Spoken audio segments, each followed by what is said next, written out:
Жол киренин акысын көтөрүүгө макулсузбу? Бишкек мэриясы Накталай жол кире акысын 40 сомго чейин көтөрүүнү пландап жатат. Буга бир нече себептер айтылууда.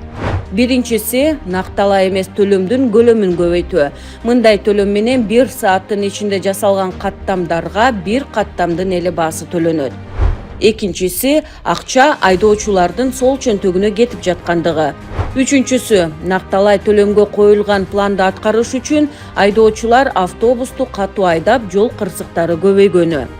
Бүгүнкү күнү жол кире Тулпар жана банк карталары менен 17 сом, Мегапэй сервис аркылуу 11 сом, ал эми Накталай төлөм болсо 20 сомду түзөт.